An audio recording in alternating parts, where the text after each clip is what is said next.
Hello. Good evening in Europe and good morning in the US. Welcome to Happy to Listen, this online session of the festival Tanz in August. I'm very happy to host this session with two amazing guests that I want to introduce to you. Lian Gaia from Brazil and Shane Wicks from the US.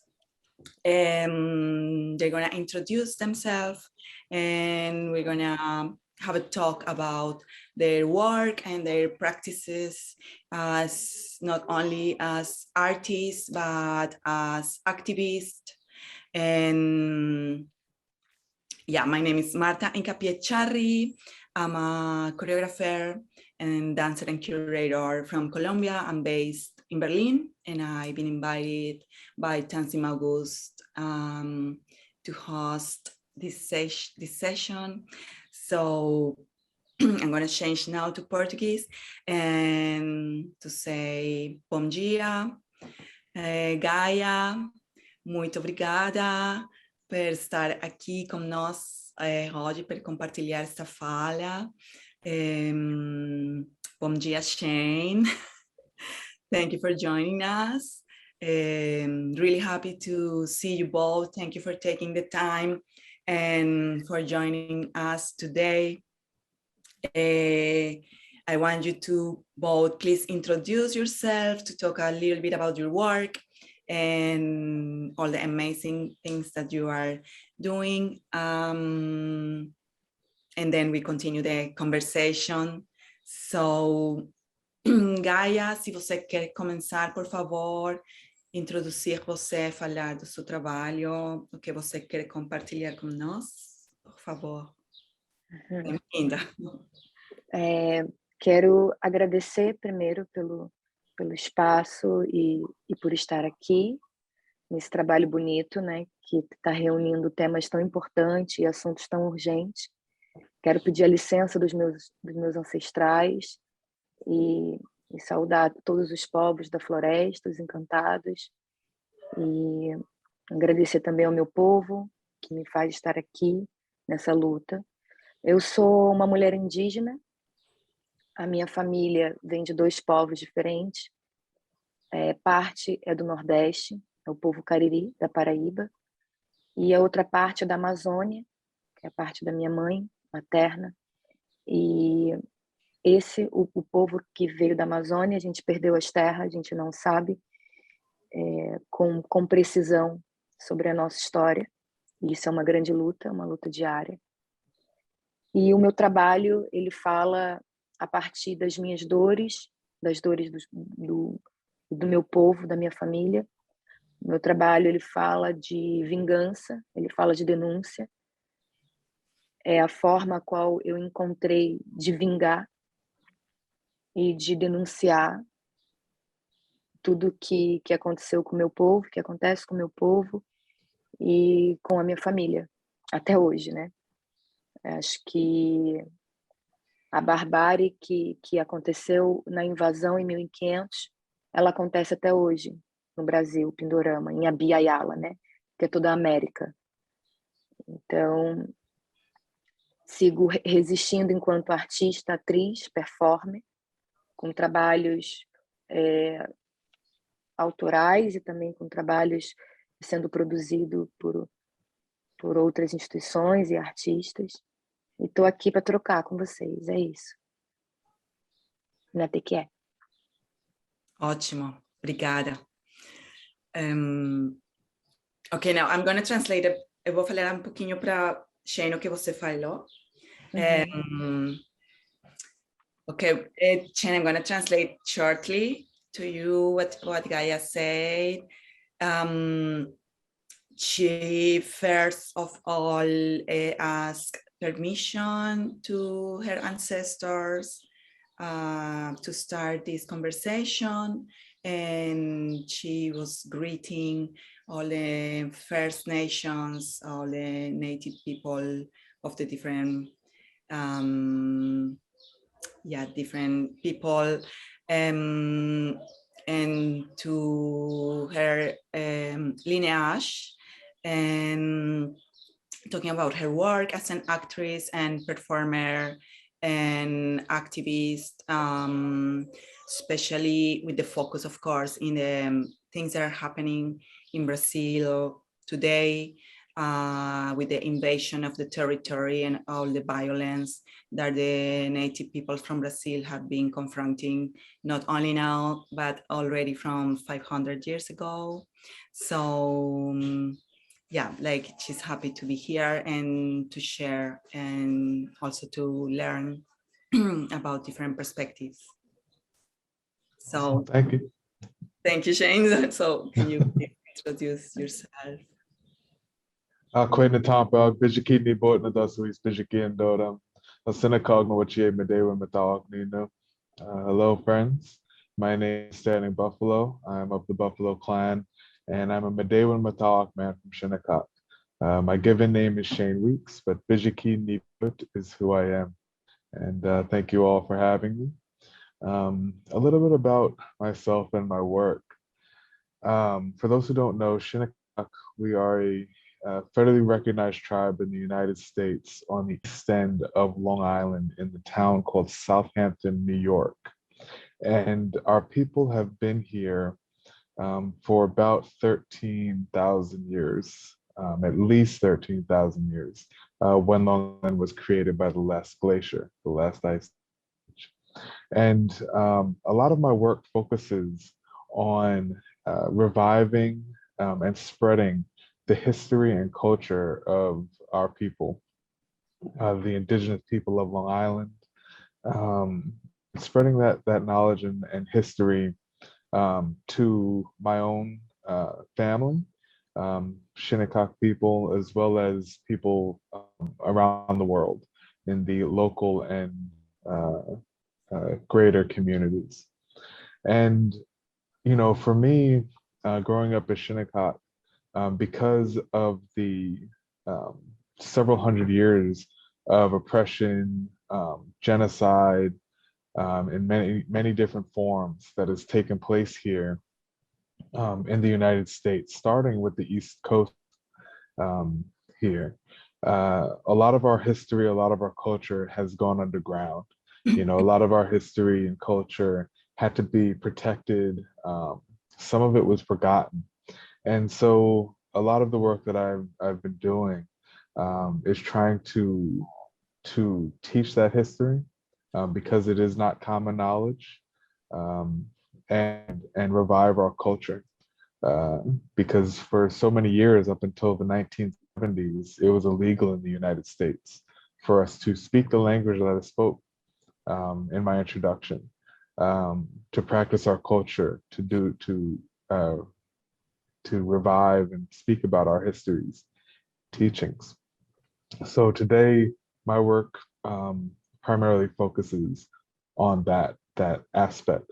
In that, I work as an artist through many different mediums, whether it be dance, singing, film, craftsmanship, as well as lectures, speaking engagements, to try and find the various different ways to relay our history as Shinnecock people. It's a little brief history of my work. Thank you, Shane. Thank you. Okay, I'm going to try to translate to Gaia. Ok, Gaia. O Shane falou de onde ele vem também de sua lineagem, a gente fala assim, lineagem da sua família ancestral, do seu território de New York, em Long Island, que é uma isla, onde a sua gente mora de mais de 13.000 anos, mas eles foram vítimas do genocídio. Sim, você sabe, né? Uma história muito violenta. Eles estão a recuperar, a lembrar seu conhecimento, sua língua, a tradição. que foi devastada. Eles estão também a fazer um trabalho muito importante com a recuperação do território, da terra mesmo. Então, ele faz também seu trabalho, sua prática artística, como a dança, com o canto, com diferentes médios, com vídeo. E também está assim, muito impressionante que eles estão a fazer com sua comunidade. A Shinnecock é o nome da comunidade de nação que morava lá, moram ainda em uma reserva indígena. Que incrível! Eu tô mais curiosa ainda para saber mais. Que incrível! Yeah, Gaia is very curious. She wants to know more about you, Shane, and about the community and all the. It's a huge prisma of things that you are doing, no? So absolutely, yeah. I can put my website in the chat for later. That helps. Yeah. Acho que nós temos lutas parecidas, meu irmão. See that you are doing a similar fight. Like the struggle is the same. Absolutely. Yeah. So this is where I wanted to guide the conversation now with the next question, because your work is absolutely related to the territory. No, like you cannot like make a work I mean, you could, but you are not doing like an abstract work, or talking about things that are not related to your community, to your traditions, to your struggle, and to your territory. So if you can expand a little bit more information about that, I think like Gaia, everybody else is also curious. And Gaia, estava a falar que você falou agora que a sua luta é muito similar, que está ligada ao território, não? Sim. Que você é quase impossível desligar tudo que você está a fazer, a falar, a viver de sua luta, de seu território, de todas as. Então, se você pode expandir e falar um pouquinho mais, eu acho que a gente também está curiosa para você e para a Shane. Então, não sei quem quer começar você. Posso falar? A nossa luta pelo território, ela começa bem antes assim de eu nascer, né? O meu bisavô, por exemplo, ele se chama João Pedro Teixeira. Ele foi um importante líder, e eu estou um pouco emocionada porque parece que tudo que eu estou fazendo agora diz respeito a isso, e isso tem mexido muito comigo.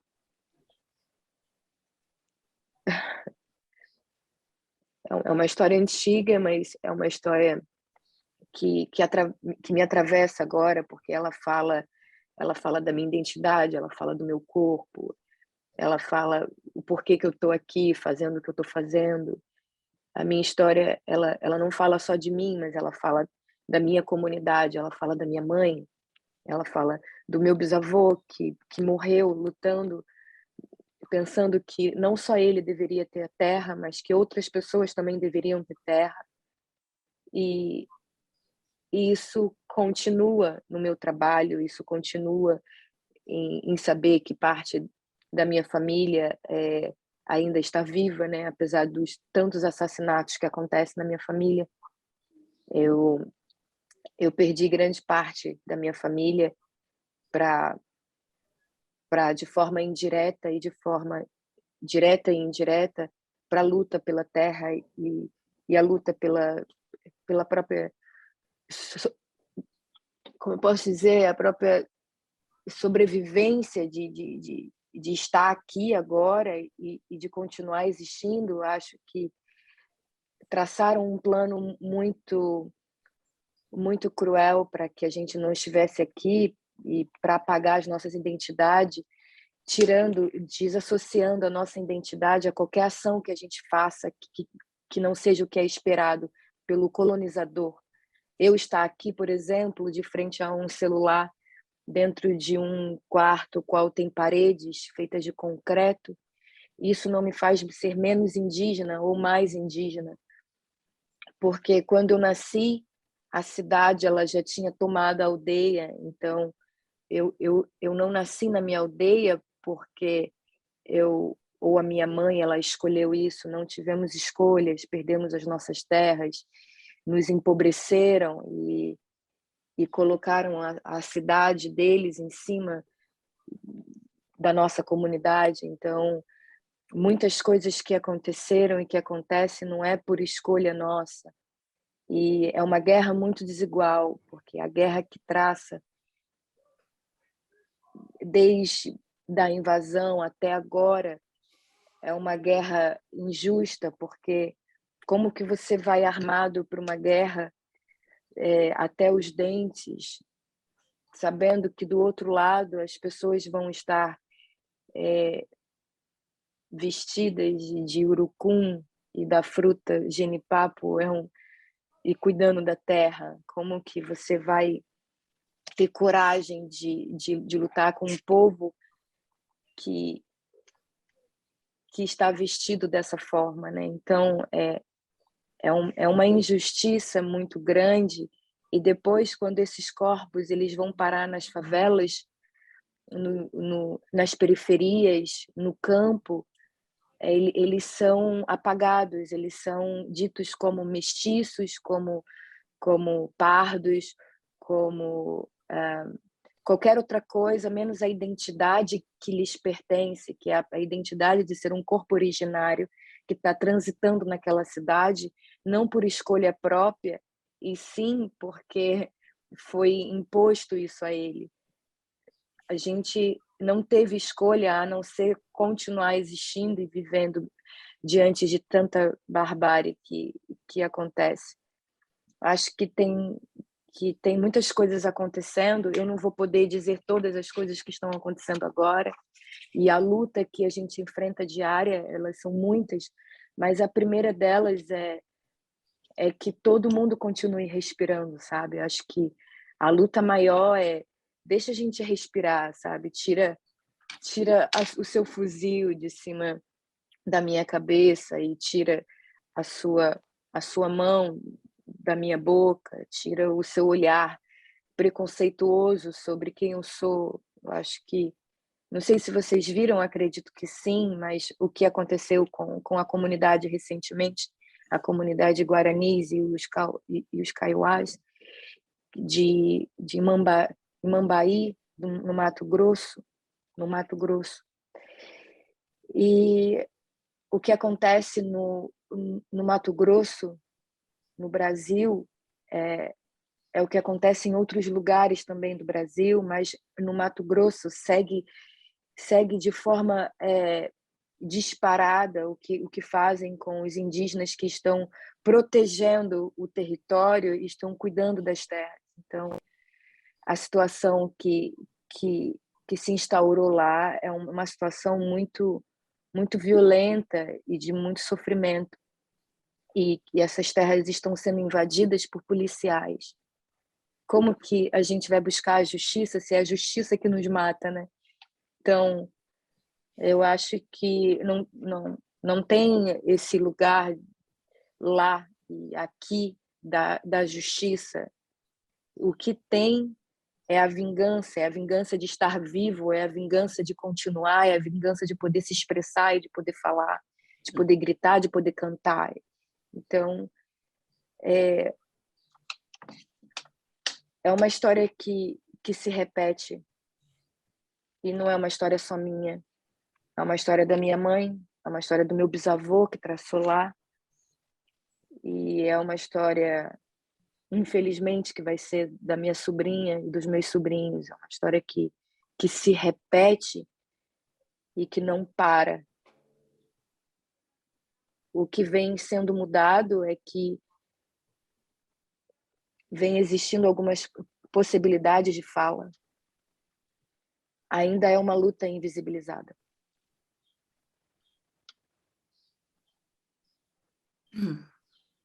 Obrigada, Gaia. Ok, vou tentar traduzir para Shane. Okay, Shane, just for you to know, I'm gonna try to translate.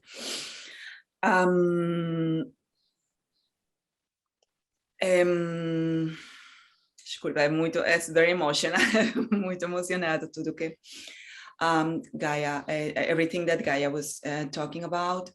Well, she was saying that when she's speaking, she's not speaking for herself, but also for her mother. And today she's also remembering and talking from for her grandfather, who died fighting for the land, and not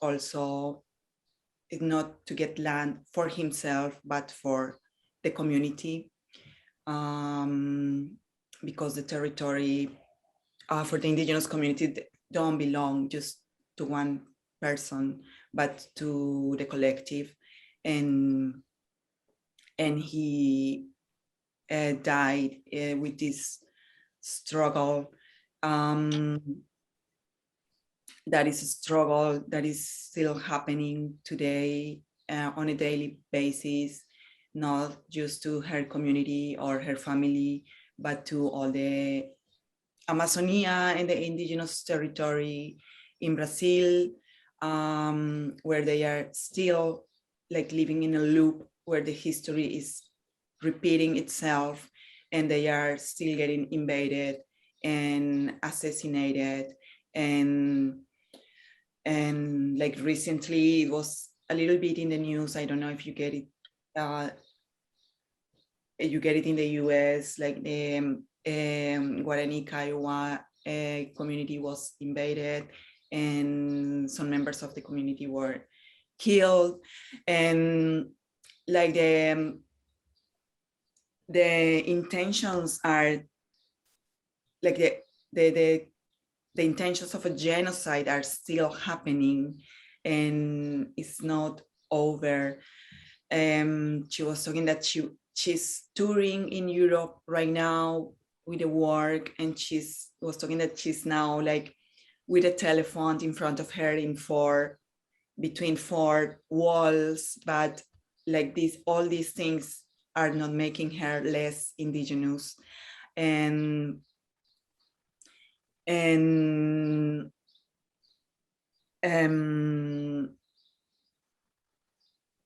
sorry, I kind of blank. I want to say something else to say at the end. Oh yeah, like sometimes also this genocide is not happening just killing people, but trying to create this preconception that if you have maybe a phone, or if you are forced to move into the cities, like happened in Latin America, where indigenous communities are still living in the jungle because of violent invasions of mining, for instance, and they are forced to move into the city or to little towns, and then people start to say, okay, but you are not indigenous anymore. So this is another way to try to kill people and the lineage of people, and try to say indigenous don't exist anymore. And there are things that are forced and that are above ourselves, and we cannot take decisions sometimes under certain circumstances. So so this is another way to say, okay, but the way to call a person and to say, maybe because you were forced to move into the periphery and to live in poverty, and maybe you have a phone, okay, you are not indigenous anymore. So this is also like a huge topic, especially in Latin America. And yeah, I think that was in general. Thank you. So, you know, as I was saying a little earlier, a lot of my work has to do with reviving our history and culture, and it's very, very similar into what Gaia is saying, the difference being is that some of that forced violence,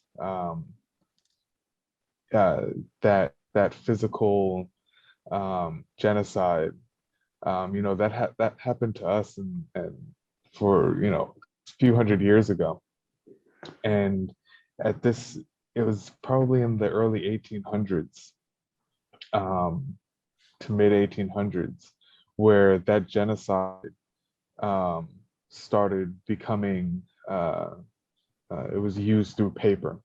It was used through writing a set of history, used by saying, oh, there are no more Shinnecock people, or there are no more indigenous people on Long Island. They've all moved away, or they're all too diluted. They're intermarried now, so their tribe doesn't exist, right? And so there was that sort of genocide, and of course, as I said, we were not allowed to speak on behalf of our ancestors. We were not allowed to speak on behalf of our lineage. We were not allowed to teach who we are as indigenous people. We were not, allowed to practice our culture, talk about our creation stories, talk about our teachings from the various spirits that we acknowledge. And so, just as Guy was saying about that other type of genocide, here we still face that paper genocide. Here we still face that cultural genocide, that genocide of assimilation, assimilating into the modern society. And so, when I introduced myself, I said that I'm a Mdewan man, and Mdewan is our traditional way of life. It is our belief system traditionally. And what that means, Mdewan means that good-hearted way is what that means. And for a long time, our people were not allowed to practice that good-hearted way, and it started in the early 1700s during a movement called the Great Awakening, right, where our people were forced into the church. We were forced to give up our traditional names, forced to have English names, wear English clothing,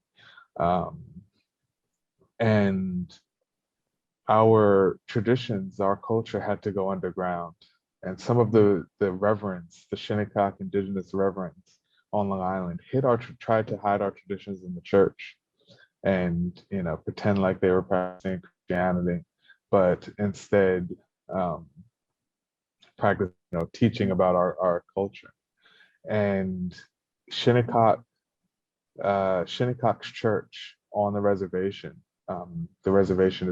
is the territory that we reside on now, is the second by 1 year mission church in the United States. The tribe right next to ours, the Unkachug Nation on the Puspatuck Reservation, which is about 30 miles west, is the first, only by 1 year. So, we have a very long history of that type of oppression. And so from my research and my understanding is that our history went underground and tried to sustain until one generation. It took one generation who decided that it was safer for them not to pass down our culture, not to pass down our language, and completely assimilate in the early 1900s, like the turn of the century 1900. This generation felt that they did not want to pass that down to their grandchildren for fear that they would be treated the same way that they were treated. And during that time, there was also what's called residential schools, where children were taken forcefully from indigenous homes and forced into these institutions and were beaten, murdered, horrible things going on to to try and force assimilate our people. And I think the last Shinnecock person to go to one of those residential schools was in the 1960s. In Canada, those residential schools didn't end until like 1993, 1994. You know, so it's a very, very recent history. And so I did not grow up understanding the full extent of our culture, the full extent of our language. As a matter of fact, nobody from Shinnecock speaks our language fluently, you know. And ironically, the only way we have our language is because the first Bible that was ever translated into any Algonquin language, which is our language group, the Algonquin language, was translated into the Shinnecock dialect of Algonquin.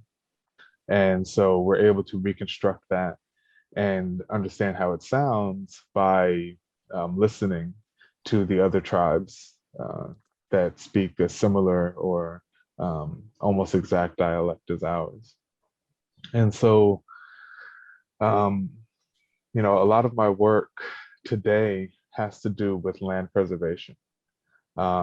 If you look in the chat, I put niamuklandtrust.org, and that is the organization that I am co-CEO of.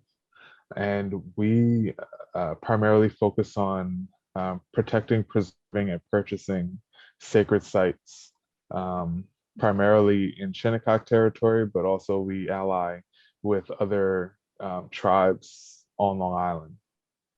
And, you know, one of our biggest focuses is our sacred burial grounds that have been desecrated for a long time, and trying to prevent further desecration, as well as putting laws in place so that you know, there's repercussions for burials that are dug up, because New York State, as of right now, is one of only 4 states that has no laws saying that if a private landowner digs up a body, that they have to report it or do anything about it. And so, you know, for us, you know, we try to relay the message, you know, how would it feel if it was your grandmother, you know, or your lineage that was being dug up right in front of you. And it's also very difficult here because of the amount of wealth that we're surrounded by. You know, the Hamptons is one of the wealthiest places in the world, you know, and there's a lot of people for whatever reason, monetary reasons, personal reasons, don't want to see us our goal achieved. You know, it's the real estate here is too much. You know? There's millions of dollars at stake, we've been told. You know, and so what if we have to move our bodies, you know, and do what they will. So a lot of our work has been to protect those sites. If you look at my screen in the background there, that is our most sacred burial site within what we call the Shinnecock Hills, and it's called Sugarloaf Hill. And just recently, we were able to get that land preserved, protected, and hopefully will be returned back to our people, which is the first time land will have been returned ever in history.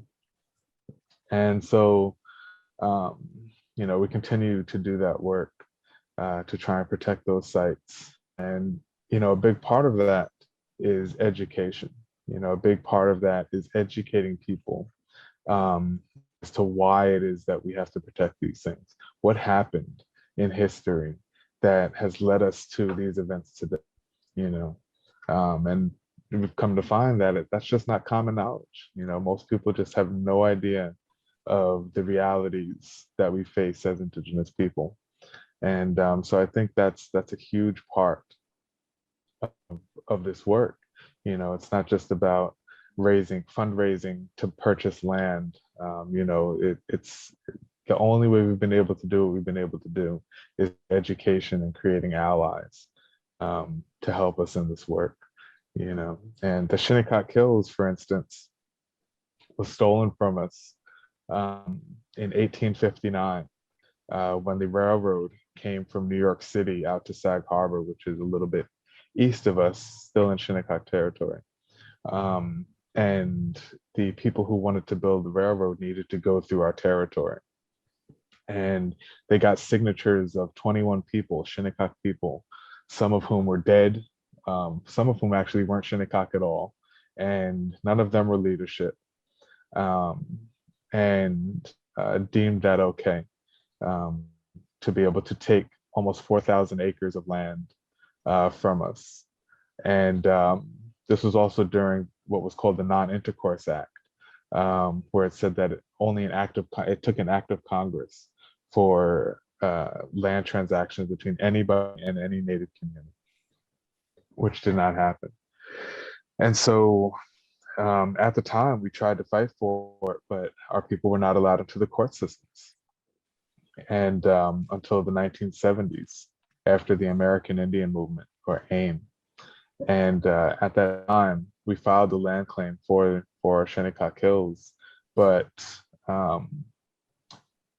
we were denied because they said that we took too long to fight for it, and there's people living on it now, so there's nothing they could do about it. And they would not let us appeal to say that, you know, for 10 years, a little over, we weren't even allowed into the court system to fight for it, you know. And so in that way is another type of genocide, you know, to try and eradicate us from the land. And by silencing our voice and writing that through mass media, such as the newspapers and those kinds of outlets, that we no longer exist simultaneously, is why, you know, a lot of these lands were taken, a lot of these lands were developed, and it's not till just, you know, these days that we're able to have our voices heard. You know, I say that I am first generation Shinnecock of being born into a world where we can freely be who we are as Indigenous people. You know, that was not a world that my parents were born into. You know, it happened in their lifetime, but they were not born into that. And so, you know, a lot of that work is education, you know, and protecting this land. Thank you, Shane. Yeah.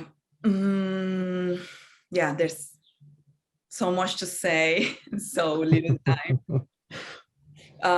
Very emotional as well, so I'm going to translate now to Gaia a little bit. So Gaia, ok, vou tentar traduzir o que você falou, não? A gente tem muita coisa para dizer em muito pouco tempo. Sim, mas, ok, ele estava falando da seu território, sua cultura, que foi, assim, oprimida, não? Eles foram forçados por a igreja a proibido falar sua língua, proibido viver suas tradições, suas costumes. Eles tiveram que vestir as roupas tradicionais deles, de conquistador, assim, desaparecer, não? Em sua cultura, misturar a cultura da igreja, do colonizador, senão era a morte, não era isso, ou a verdade é assim, era morrer. Então, teve uma geração que eles decidiram ir no underground, eles queriam proteger seus filhos, eles não queriam seus filhos ter que desaparecer, morrer. Então, eles tomaram a decisão de não ensinar mais a língua, não passar para seus filhos a tradição, porque era uma maneira de proteção. É a mesma coisa que acontece, né, no Brasil. Eu acho que em toda a América, né, isso aconteceu, tanto na América do Sul, quanto na América do Norte e América Central. Então, a Biayala, a gente chama essas Américas de Biayala, né? Então, a gente sofreu isso juntos, né? Esse processo de colonização, de invasão, de perder as nossas línguas e nossos costumes. Sim. Poucos povos que manteram, assim, com muito sagrado. Exatamente, sim. E ele estava a falar também de... estava nas notícias ano passado, este ano, muitas escolas residenciais, eu não sei a tradução bom, que a igreja pegou os meninos nas suas escolas, ele pegou fora da família, um internado para educar como branco. Ano passado, este ano, estão aparecendo nessas escolas que agora são fechadas, mas muito recente que eles foram fechadas, as tumbas dos meninos. Eles estavam também a matar os meninos. Uma coisa muito, com muita dor que está assim a aparecer agora, que a gente tem que também viver. Eu vi essa matéria. É isso. Muito triste. É muito, muito, muito triste. Então, o Shen falou que com esta colonização, a sua língua desapareceu. Então, a sua comunidade xínica não tem ninguém que fala a sua língua agora. Eles estão a recuperar, fazendo um trabalho de recuperação da língua. É uma coisa assim, incrível, mas a fonte que eles têm da sua língua agora é uma Bíblia que colonizadores fizeram uma tradução no xínico, na língua xínico. Então, agora é esse documento que eles têm dessa língua escrita, onde eles estão a recuperar sua língua, que é um trabalho muito incrível que está fazendo com a sua comunidade. E também tem um trabalho de escutar as outras comunidades que falam uma língua assim, similar. Então, assim que eles podem lembrar e fazer as conexões que eles precisam para recuperar. Imagina tudo que vem com uma língua, né? A tradução, uma forma de, o que você falou, de expressar. E é muito parecido, Marta, com a história do povo Cariri, que é da Paraíba, que é por parte paterna minha, que eles falam também uma língua que praticamente ela foi extinta, mas tem outros povos que falam uma língua muito parecida, porque é a grande nação Cariri, né?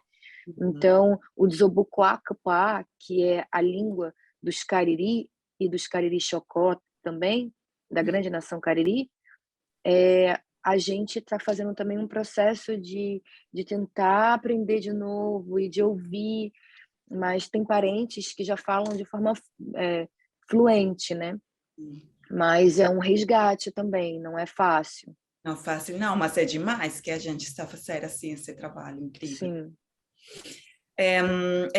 O Shen estava também a falar do território. Se você pode olhar atrás de Shen, está esta foto, esta imagem, o ponto mais alto da Long Island, onde eles moram.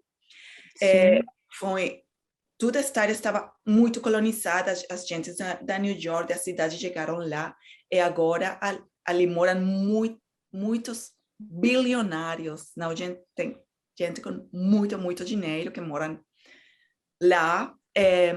Esta montanha estava, este lugar tinha uma casa assim de bilionário no ponto mais alto de Long Island. Eles conseguiram recuperar, porque eles encontraram que aqui, neste ponto, tem um cemitério de seus ancestros. Eles conseguiram provar, e agora eles conseguiram muita ajuda para comprar a terra.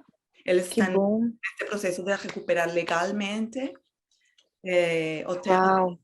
Sim, a fazer todos os rituais para os ancestros que estão morando lá, e pegar outros ancestros que eles encontraram em outros territórios, também nos museus que tenham ancestros suos assim, então estão a voltar no cemitério cínico que Chen está, é líder de tudo isso que está fazendo. Uau, que força, que força!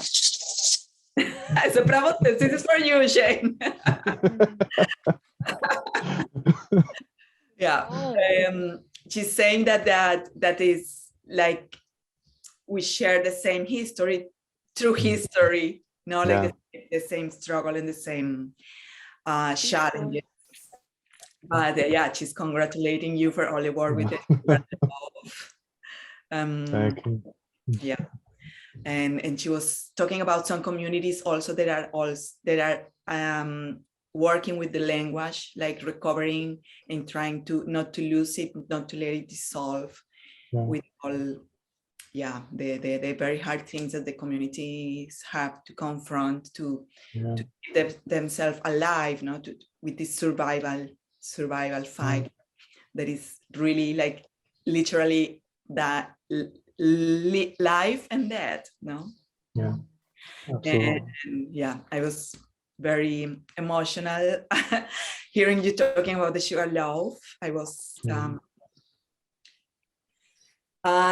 privileged and honored to be with you there. Yeah. And wow, really strong to see it again and to hear you talk about it. I was crying.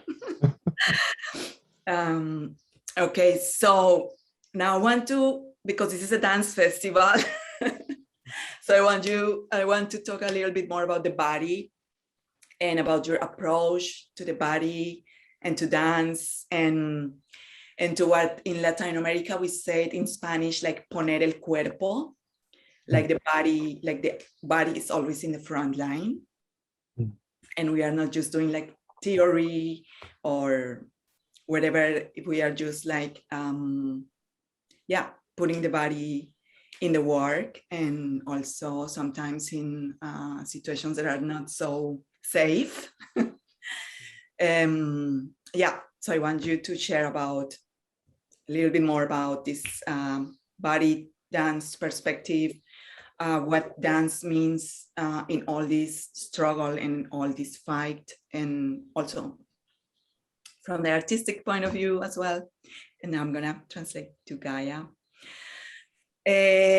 Gaia, a gente está aqui em festival de dança, então eu queria falar um pouquinho mais assim do corpo, como você olha seu trabalho, como a perspectiva do corpo na performance, no palco, na rua, na floresta. Em Colômbia a gente fala assim, em Latinoamérica se fala muito da poner el cuerpo, como o corpo está assim na primeira linha de luta, e a gente está não somente no palco, não? A gente está a poner o corpo em situações de risco, não?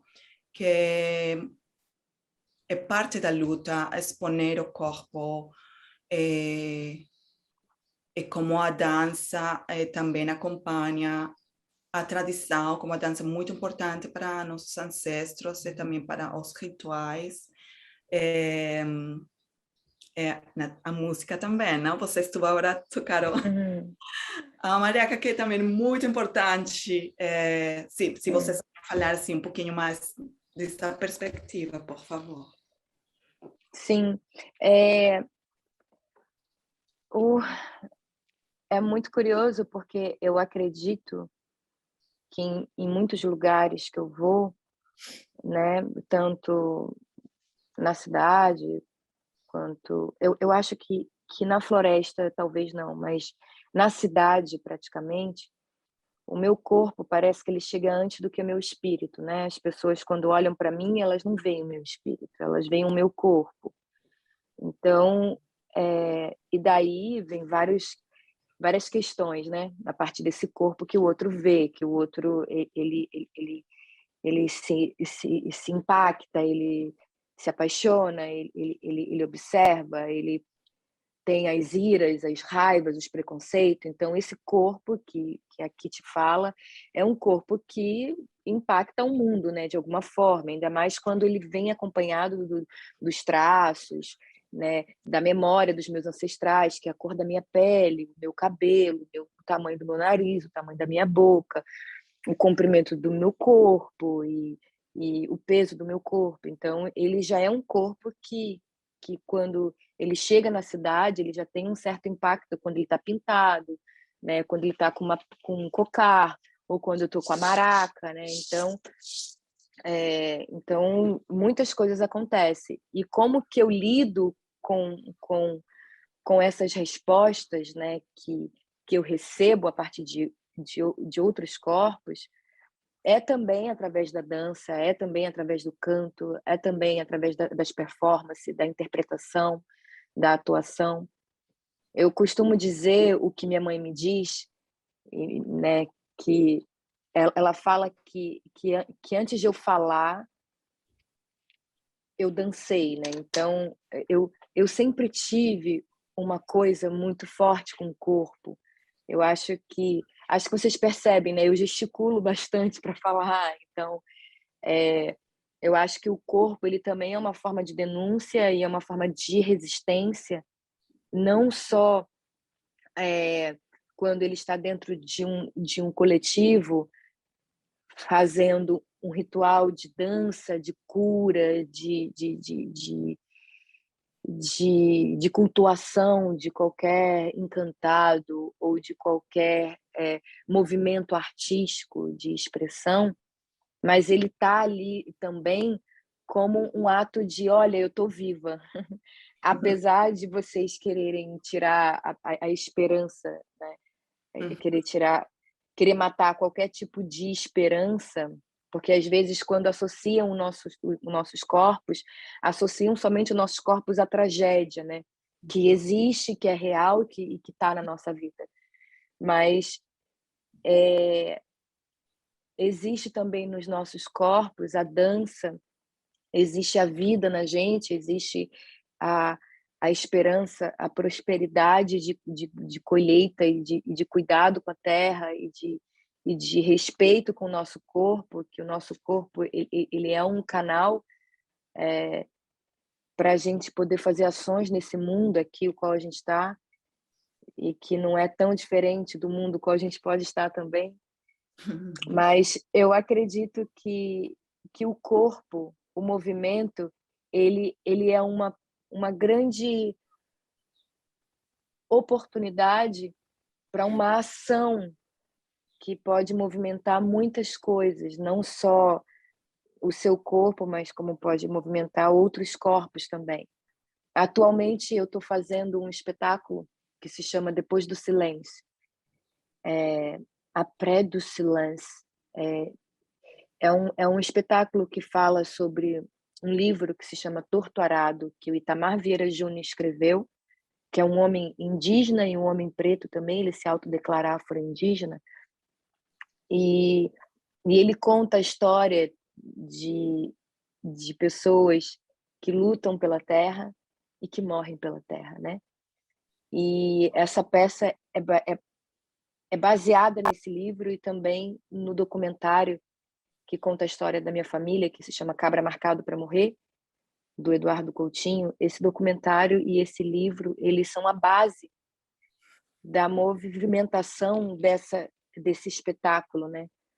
E acaba sendo a base também da movimentação do meu corpo dentro desse espaço, desse espetáculo, que é um corpo que se toca, que tenta gritar e que denuncia os assassinatos em séries da minha família. Então, eu uso o meu corpo como um instrumento de dança, porque a dança me cura. Então, quando eu estou para fazer qualquer trabalho, sempre me vem o movimento antes da fala. Eu acho que o movimento ele auxilia na minha fala. Então, eu acredito que a dança e que o corpo e que a performance, o canto, ele não está desassociado do espírito. Então, é uma grande possibilidade de a gente poder criar a partir desse corpo que a gente tem, né? Acho que é por aí. Ótimo. Obrigada. Ok, I'm gonna, voy a hacer traducción. Oh my God. Okay. When she's performing with her body, like, of course, people can see this body, but they cannot see the spirit. No, they cannot see the spirit of herself, but also the spirits that are joining her when she's doing it. And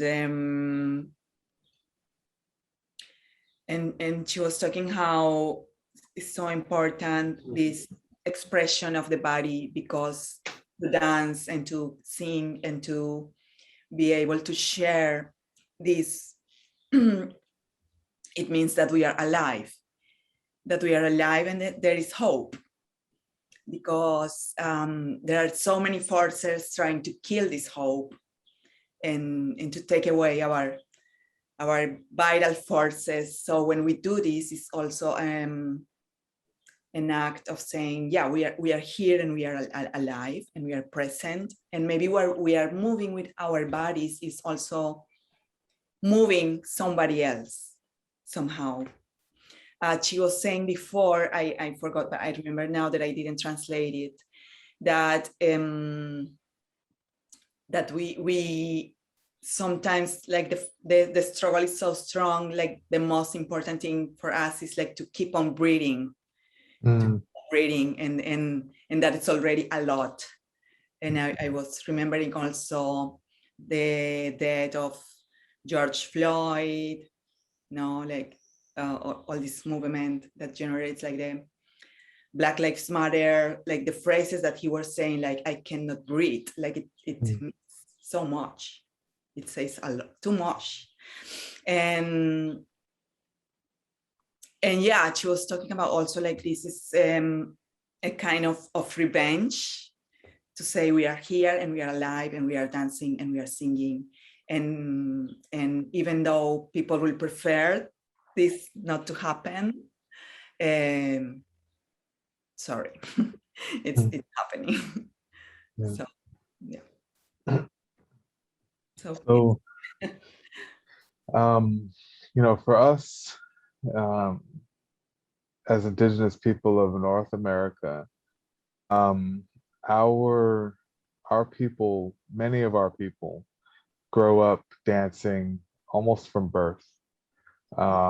We have in North America today called an event or events called powwows. And for lack of a better word, a powwow is sort of a Native American festival today, where you have dancing, singing, artisans selling their arts, craftsmen, indigenous foods happening. And this came from a sort of want, or you can almost say a necessity, for our people to get together. And during these powwows, you have different people from many different tribes all over North America traveling to all the different communities and sharing with each other.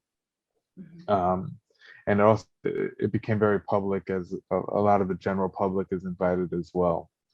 And so a lot of us in today's world grew up dancing at these powwows. But these powwows come from a very ancient tradition, a very old tradition. And actually, even though powwow is used all across North America, the word powwow is actually a Shinnecock word. It's a word that comes from the dialects of New England here. And it's really the word for the leader of ceremonies. And the correct pronunciation is Paul Wall. And so that's where the word powwow comes from. And, a lot of people, there are different categories, powwow dance categories. So there are women's categories such as jingle dress, fancy shawl dance, traditional dancing, Then you have men's categories like the grass dance, the traditional dance, Eastern war, fancy dance. And some of those dances originated in ceremony. They originated from a very old and ancient traditional dance that was adapted to be able to share in public. That was adapted to be able to be danced by any tribe. Even though a lot of them come from very specific tribes, they were adapted and given to the public indigenous community in that way. Mm-hmm. And so, a lot of people figure out what they want to dance and dance in that way. Mm-hmm. But there are newer dances, such as like the fancy dance, that came out of a time where, again, it was illegal for us to practice our culture. It was illegal for us to dance these dances. And so there was an era in the United States called, during what we call the Buffalo Bill era, where there was a guy who was known as Buffalo Bill, went around the United States, bringing Native Americans around and kind of putting on a show, a big show with like cowboys and Indians kind of deal. And so even though as exploitative as it is, it was the only time where certain Native American people, indigenous people, could be who they are as indigenous people. And so what ended up happening was the general public, they would say, like, oh, your dances are a little too slow. Your singing is a little too slow. Your regalia, your dress isn't flashy enough. Can you add more feathers? Can you add more shiny things to your regalia? And so they did, and that's how some of those fancy dances, as we call them, came to be.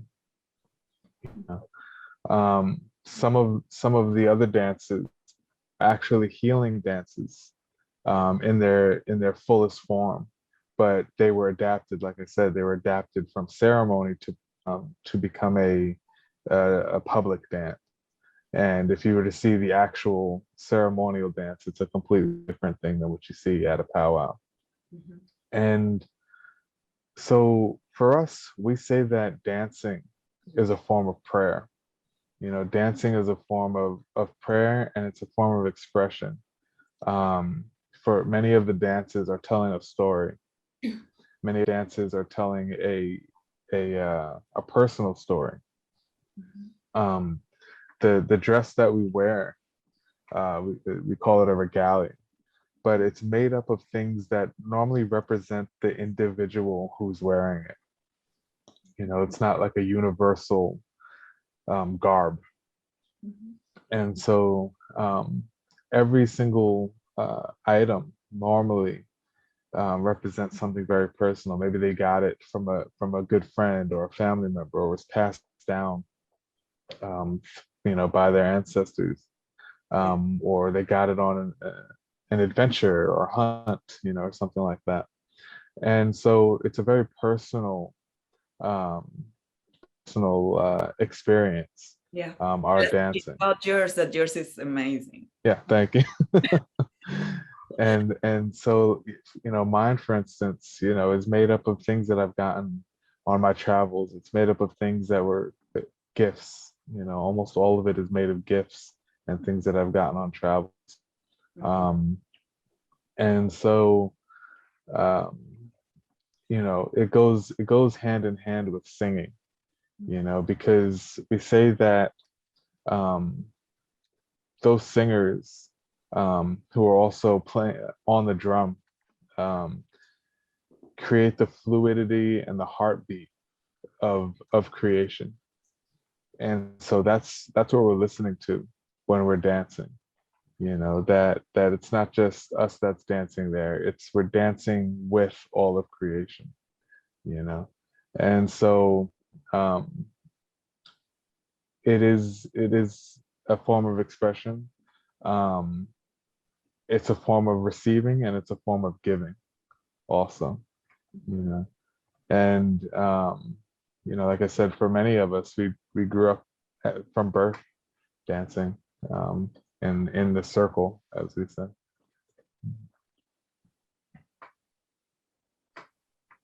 Amazing, wow.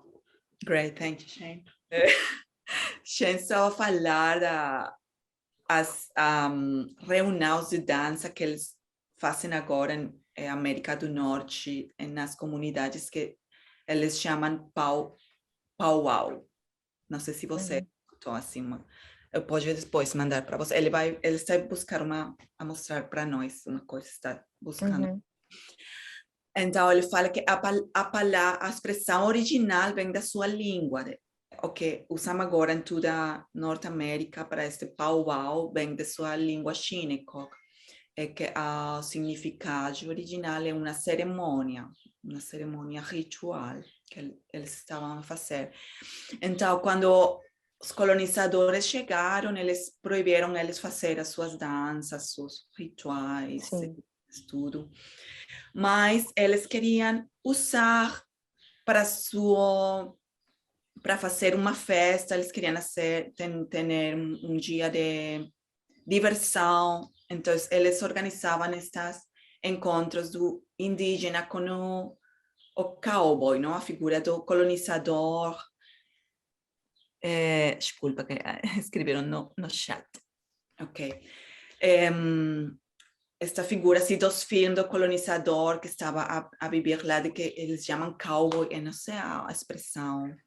Então, eles estavam a organizar para entretener um show, um espetáculo do indígena contra o colonizador, não? Então, esta era a única oportunidade que as comunidades tinham para vestir suas roupas, para mostrar sua identidade, mas era tudo controlado por o colonizador, não? Sim. Então, eles começaram a falar, sim, mas você pode usar mais plumas, você precisa mais color, você precisa mais coisas para fazer o espetáculo mais interessante. Então, eles começaram a fazer as suas roupas mais decorativas, não? Por pedido do colonizador.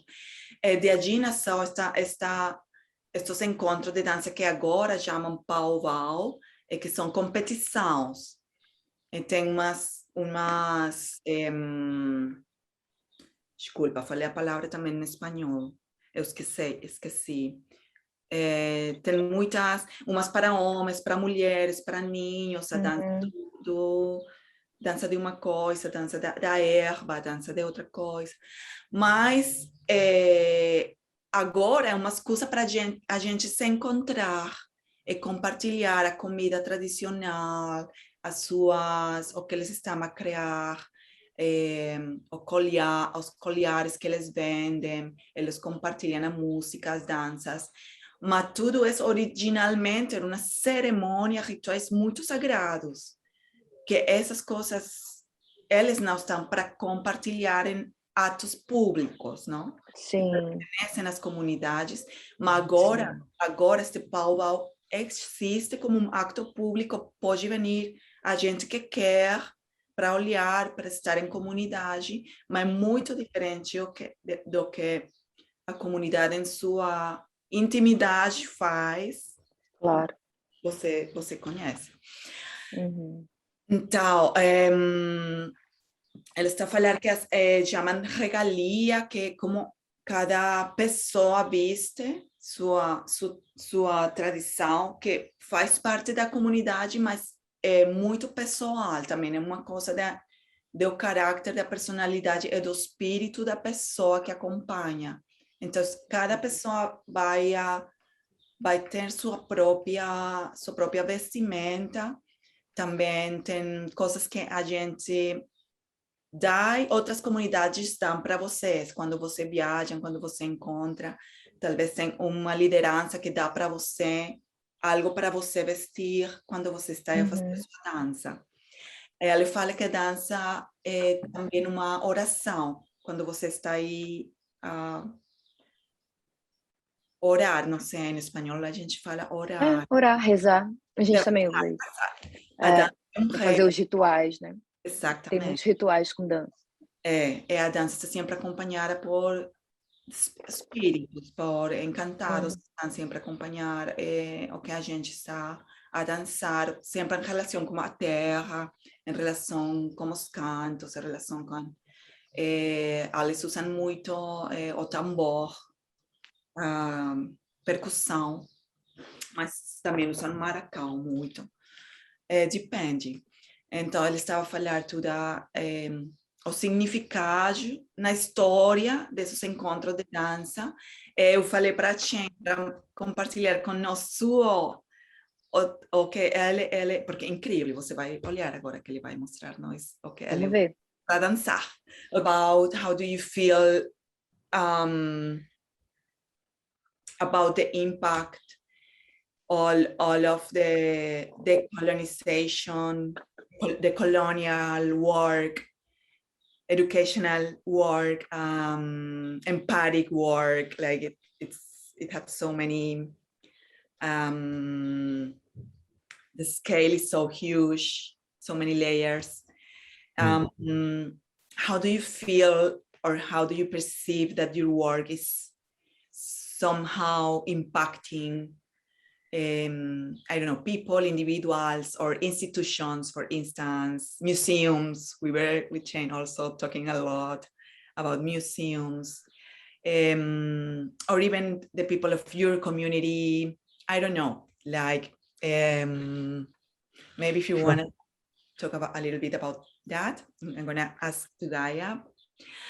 Gaia, eu queria falar um pouco assim, como você percebe que todo esse trabalho que você faz, que é um trabalho decolonizador, decolonial, você como acha que tem um impacto na comunidade, sua comunidade, outra comunidade, pessoas individuais, ou talvez instituições de cultura, museus, com gente, a gente estava muito a falar do rol do museu. Não sei, você como acha que é percebida? Você acha que a gente está aberta? Ou, ao contrário, talvez você sente assim também que não sei, é sua experiência com respeito ao seu trabalho, é o impacto que você acha que tem.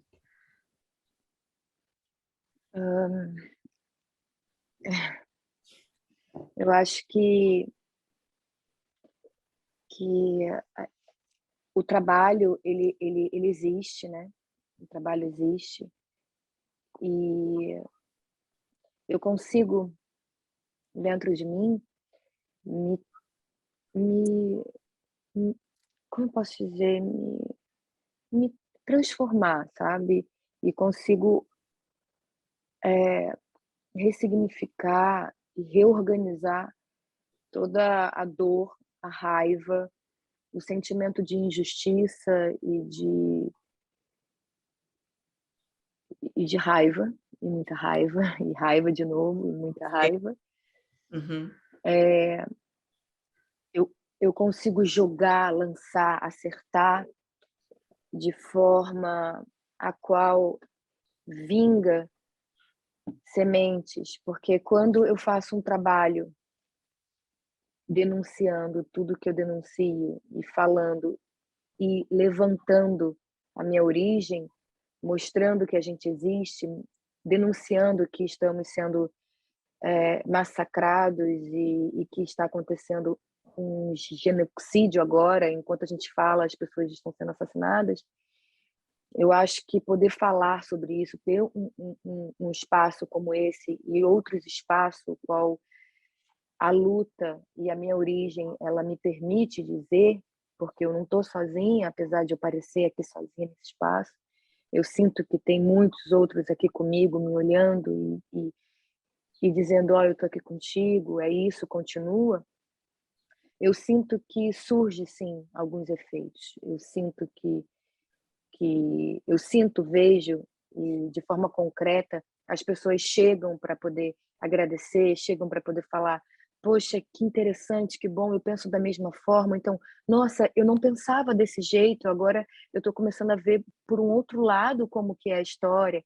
Então, de ter a grande oportunidade de ouvir uma pessoa falar que o que passa na minha vida, o que transforma o meu corpo, transforma o corpo dela também, eu acho que isso já é muito grandioso, né? Você poder mostrar para alguém o quanto a tua história te toca, o quanto a tua origem, a tua luta, ela te toca, e a partir disso tocar outras pessoas e fazer com que outras pessoas também se sintam pertencentes dessa luta, porque é uma luta pela vida, é uma luta pela existência. Eu acho que qualquer luta no mundo que levanta um ser humano e que dá a mão para o teu irmão e que fala, olha, a gente está junto, qualquer luta que está abraçada, apoiada com bem viver, com o que é cuidar do outro, com o que é a vida, com o que é o amor, né? Porque é sobre amor, apesar de a gente estar vivendo numa guerra. Estamos em guerra nesse momento. O Ailton Krenak, ele costuma dizer que por que você me olha com essa cara tão linda se a gente está em guerra agora? A gente está em guerra, então como que é a partir dentro dessa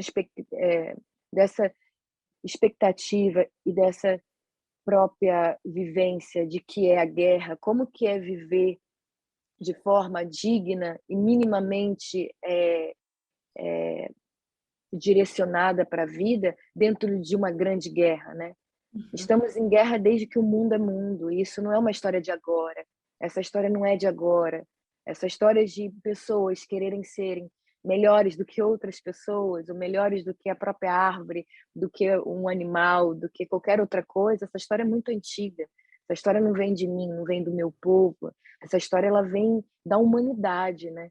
De querer ser sempre eu tenho mais, eu posso mais, eu sou mais. Então esse lugar não é um lugar de agora, é um lugar muito antigo e que a gente vem lutando, os nossos ancestrais, ele vem lutando contra isso, contra esse ego inflamado, explodido, né? Literalmente, que explode e que mata. E isso vem de muito tempo, né? E como que a gente agora, nesse tempo que a gente está aqui, como que é possível de forma concreta, materializar um bem viver, um respiro, né? Um respiro de uau, eu vi alguém cantando e isso me tocou. Uau, eu vi alguém dançando, isso me tocou. Nossa, eu entendi o que aquelas pessoas estão passando, como que eu posso ajudar? Qual é o primeiro passo para poder estar em uma luta que é tua também, porque é sobre humanos, é sobre vida. Então, o que eu posso fazer? É olhar, tá tudo aqui. É só olhar, é só olhar. O olhar, ele é a coisa mais preciosa que a gente tem. A gente não esconde nada através do olhar. Então, tudo que eu acredito e que eu peço muito assim nos meus trabalhos é que as pessoas olhem, sabe? Que as pessoas elas se permitam ser vulneráveis, e isso não é fraqueza, é mostrar que você está existindo também, né? Que você existe também, e que você está sendo olhado por alguém. Então, se olhem,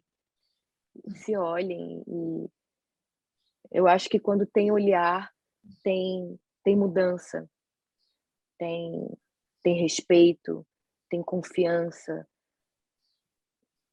tem floresta de pé, Sim. tem tudo. Quando a gente olha, tem tudo, e a gente pode olhar de diversas formas. A gente não só olha com esses olhos aqui, né? A gente pode olhar com o ouvido, a gente pode olhar com o corpo, a gente pode olhar com o espírito, a gente pode olhar com uma ação. Existem diversas formas de olhar e quando a gente olha, a gente acessa o que é mais sensível dentro da gente também, né? Não só no outro. Acho que tem coisas boas acontecendo, acho que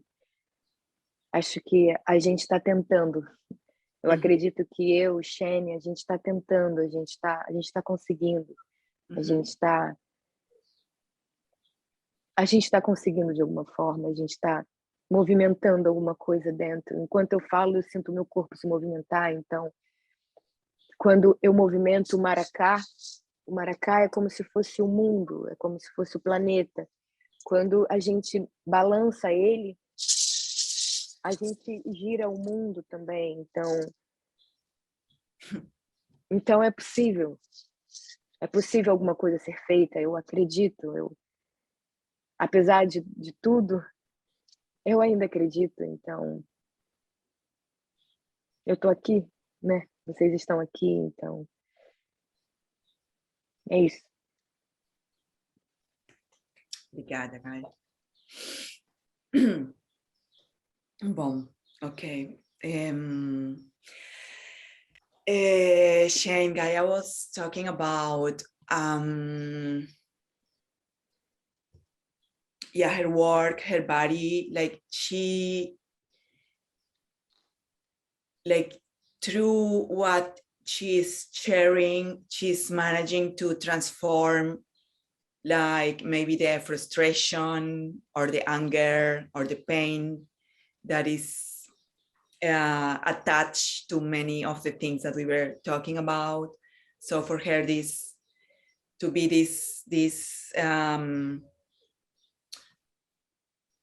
use the body as a tool of transformation of all these things to make them able to be shared is very important. And also,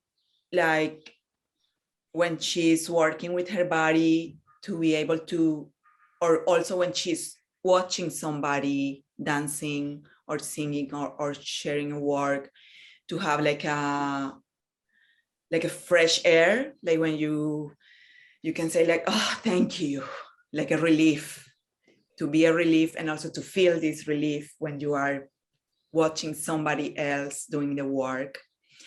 And she was talking about also about vulnerability, to being able to be vulnerable, and maybe also to find this vulnerability in the people that are being spectators, or they are coming to get an experience somehow, and to take vulnerability not as a weakness, but as a possibility of being able to be touched or moved. And also what you were talking about, this educational side, information, to be able to share information, because sometimes people, they don't have access to what is going on, except if it's not happening in Europe or in the US, but in the, let's say, in the white news, like all the aspects that are not involving this kind of events, then the people, they really have no idea.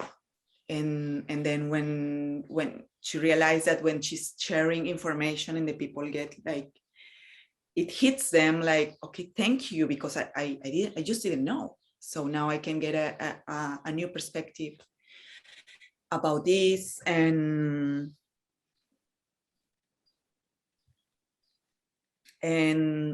just to be shared the fact of being alive and being present. And she was showing us the maracá or la maraca, that is like the planet, like the world. So when you move it and you make it sound like you are moving the world, so it is possible maybe to make a shift and to move things. and to make what she was saying, also to make this work as a labor of love, even though we are in the middle of a fight, of a war that started long ago, and there also our ancestors were experiencing it. So yeah,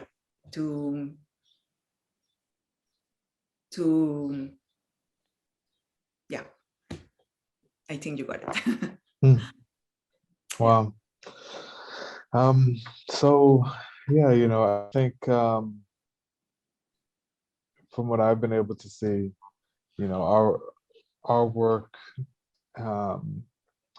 has been going on for generations, right? And this isn't something that just happened in our generation, you know, in my lifetime.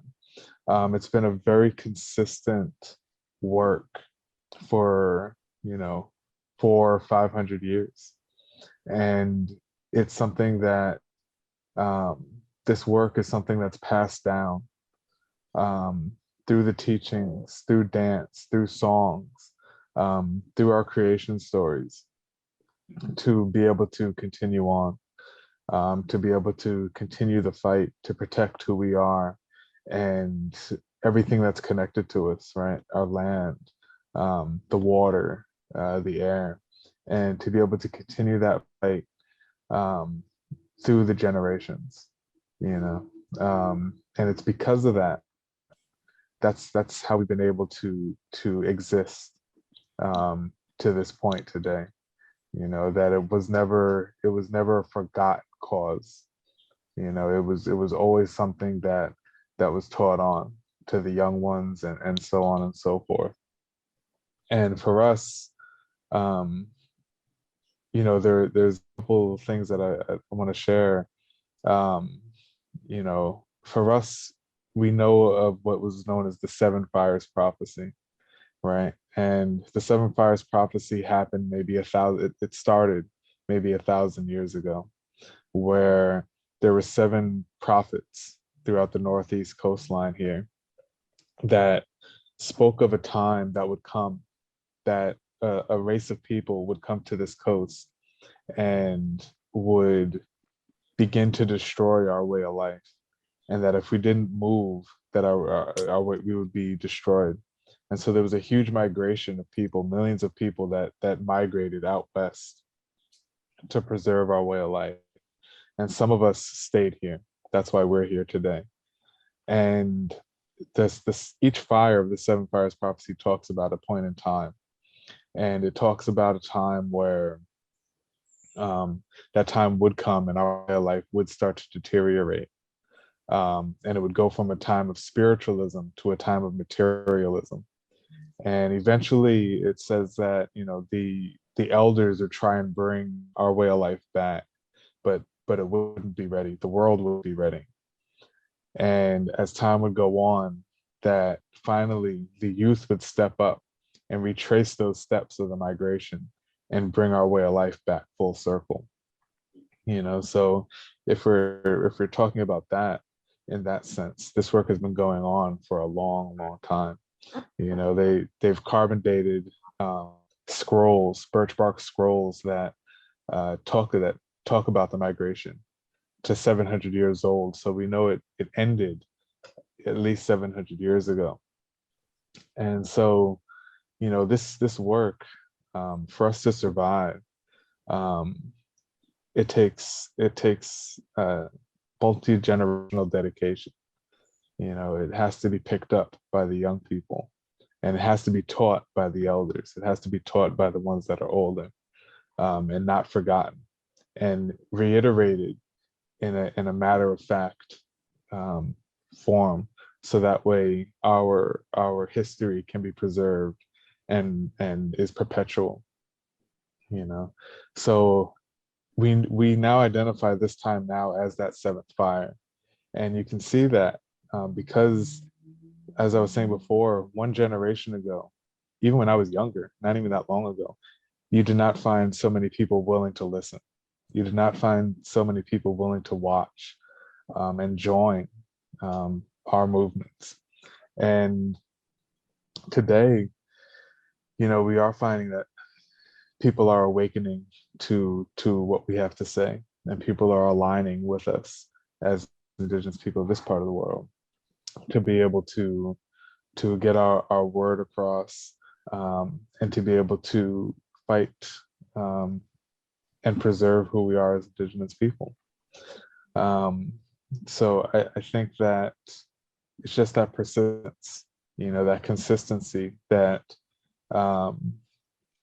you know, we just can never forget who we are, and never try not to be afraid to be who we are. You know, that we are given this life. We are, as Indigenous people, we are given these teachings, we say, by the Creator, you know, and that's a very sacred thing for us to hold on to, no matter what mainstream society says. You know, that it's a very important thing. And so, you know, I also wanted to mention, you know, she was talking about the maraca, you know, and for us in our language, it's called the shishiguan. And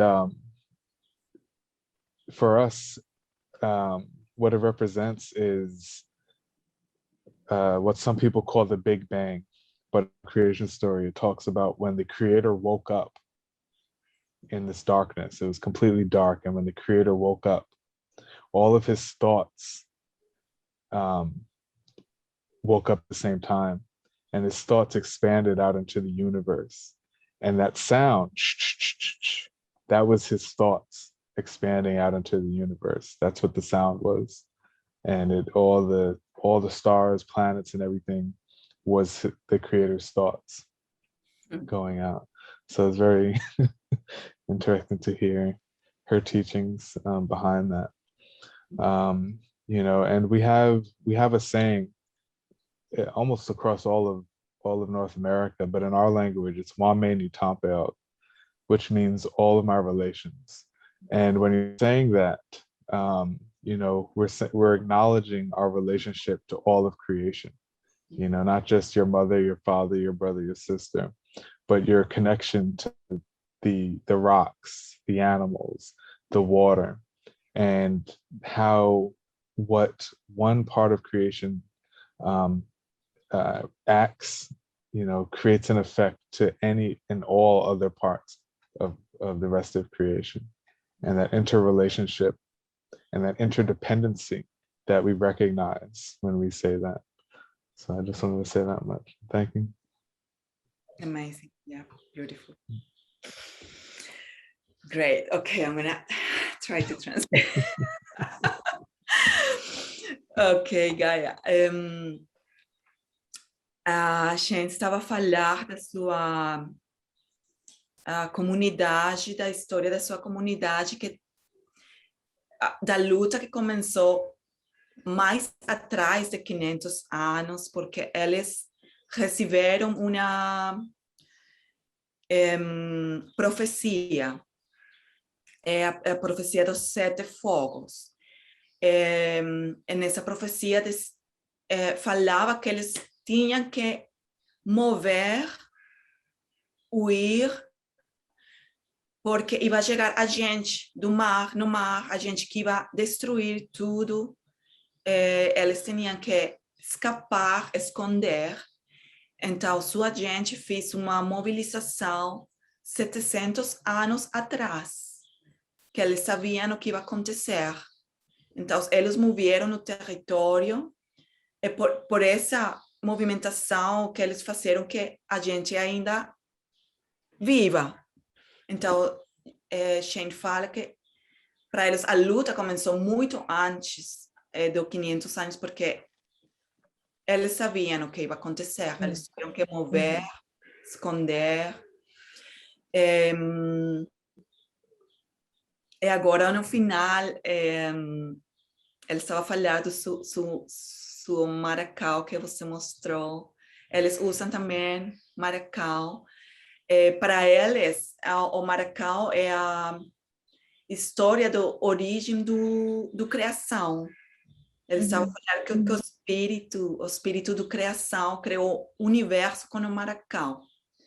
que ele estava assim a pensar na criação do universo, e tinha assim tanta força que foi como um Big Bang, que explodiu e fez o sonido do maracau, e com todas as partes do maracau que explodiu assim, foi a criação do universo. Foi muito lindo demais. Sim. Então,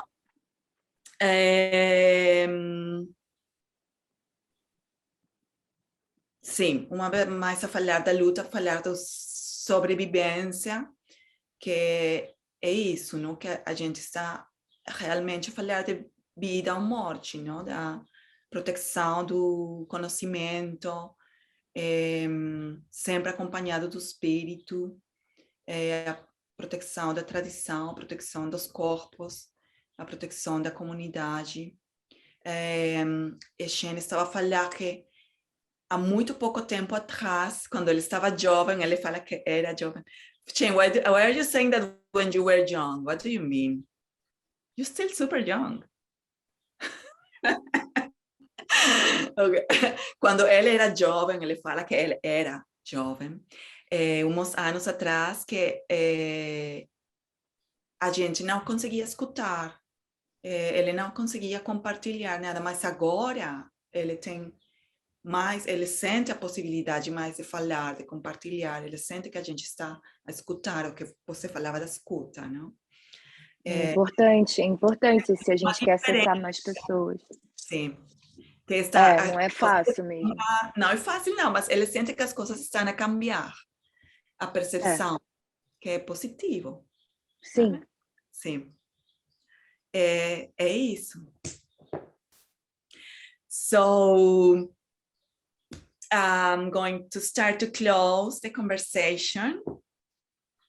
I just want to thank you both so much for being here with me, Gaia and Shane. I'm super moved. I want to cry. I'm really touched. It's been amazing. I'm starting to cry now. I'm sorry. And I don't know if you want to say something else to close. And I'm just totally grateful with you and with the festival, with Tanz in August. We're happy to listen for this invitation to talk about Indigenous perspectives. And thank you very much. I'm going to let you close this, because if I do it, I'm going to start to cry. And I'm going to translate now for Gaia.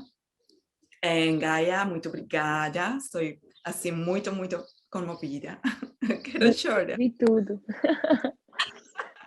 Eu entendi, mesmo você falando inglês. Sim, eu sei. Mas então, se vocês querem assim falar uma coisa para fechar, assim vocês fecham. O que você quer falar, assim, para concluir, assim, a gente acaba. Muito obrigada. Se você quer começar, você. Tá. Primeiro, eu quero agradecer imensamente, né, por esse festival, tá trazendo um tema muito bonito e urgente, como eu falei no início e repito, e um tema que é importante para todo mundo, porque se trata do mundo, se trata das pessoas que estão cuidando do mundo, que estão cuidando da terra, estão cuidando dos animais, cuidando da sua cultura, dos seus costumes, do seu modo de ver a vida, de ver as coisas. Agradeço muito, muito, muito mesmo. E quero deixar aqui que, quem sabe, né, esse movimento que a gente está fazendo aqui agora, hoje, nesse lugar, nesse espaço, quem sabe isso pode tocar e chegar de forma muito forte e bonita nas pessoas que vão ouvir e que vão ver. E talvez isso façam com que elas acessem lugares que elas ainda não acessaram e que hoje, né, isso está sendo possível porque a gente está aqui. Então, quero agradecer aos meus ancestrais que que me trazem para esses lugares tão potentes. Só tenho que agradecer e dizer para minha sobrinha, para as próximas gerações, que eles continuem, porque eu não vou parar. Nada me para. Nada. Podem continuar assassinando o meu povo e fazendo as barbaridades que vocês fazem. Uma hora as coisas vão mudar e vocês vão entender de alguma forma, ou da pior forma, que quando a gente tira a vida de alguém, a gente não tira o espírito dela. Ela continua em outros. Então, eu continuo. E que bom que o Shane também continua. E hoje eu não me sinto sozinha, sabendo que ele está aqui, junto com os ancestrais dele, junto com o povo dele, com a comunidade dele. Então, que honra. Muito obrigada pelo espaço. Inatequiétiro. Obrigada a você. Que ótimo. Shane? I just, want to thank you and Gaia for sharing the words and thoughts. And, it's really been an honor and a pleasure to sit here and speak about who we are, Hincapié people, and our history, and what dance means to us. And just really thank you.